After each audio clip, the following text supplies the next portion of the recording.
Hey, this is gonna be a bit of a longer video, man. I'm just trying to walk y'all through the steps of my clear coating process.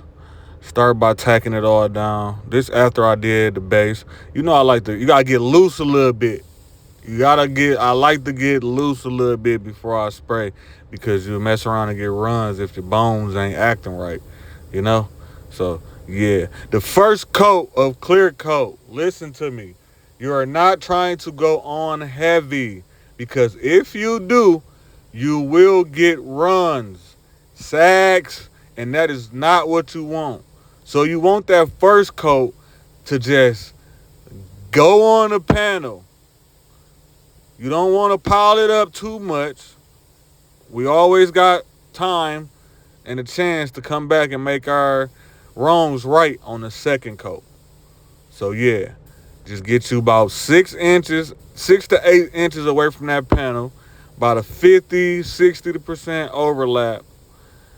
And yeah, spray. Don't spray scary though, because you don't want dry spray. So don't spray it scarily, if that even a word. Scarily, is that a word? Maybe that is, but maybe it ain't though. But yeah, don't spray like a punk, is what I'm trying to tell you. You want to get that first coat on there, but you do not want to go too heavy. You got to find like your little, that panel gonna talk to you. You can see it when you putting the clear down what it's doing. So you can adjust like mid strokes and everything. And remember, do not ever stop in the middle of a panel if you don't have to, because that's where you'll create runs at. And here I am checking it for the second coat. And what I'm doing right now is I'm touching the spot. That's tape right there. So I'm touching that spot to see if it's ready for the second coat. And how I know if it's ready or not is when it's not so stringy. There I go again, getting loose for that second coat. Getting loose. Hey, hey, hey, hey, go, go, go, go, go. Okay. All right. Cool. Yep. Checking that tape, man. You want to check that tape just to make sure. When it's stringy, if you touch the tape and it comes off, dang, you still dancing, Prince? If you touch the tape, oh, you going to keep going while I'm talking. If you touch the tape and it's stringy, you're not ready to go yet. You want to touch that tape and you want it to be like not stringy, but sticky, but not stringy, if that makes sense. Avoid the strings. Here go the second coat. On the second coat, guys, you can lay this on a little heavier. So what I'm doing is I'm moving a little slower. And why we can do this is because that first coat that we put on there is acting as like a layer of like glue for this second coat.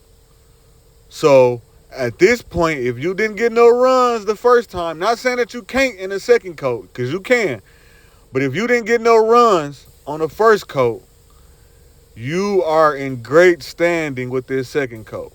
Now you want to put this on a little bit more heavier, a little slower,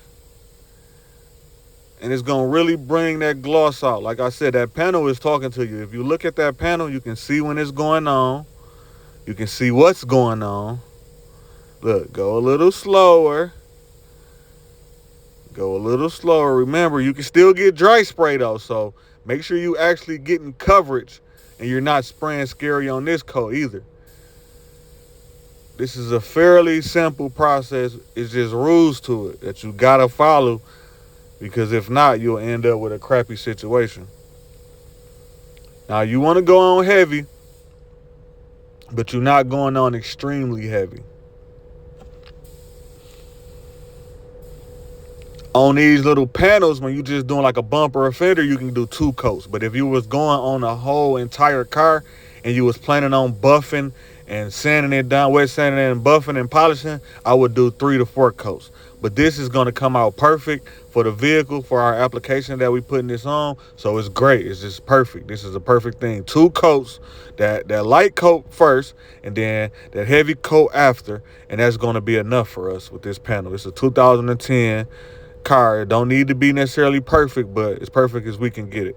And as you can see, I mixed up a perfect amount of paint. That is good. You don't want no paint left over. No clear left over. You don't want to be wasteful. And this is the end result, guys. This is the end result. This panel did not get no body work done to it. I just literally scuffed it and painted it. I could have went with a different base because that silver was a headache to cover. But this is the end result. Beautiful orange peel factory finish, ready to go in the car.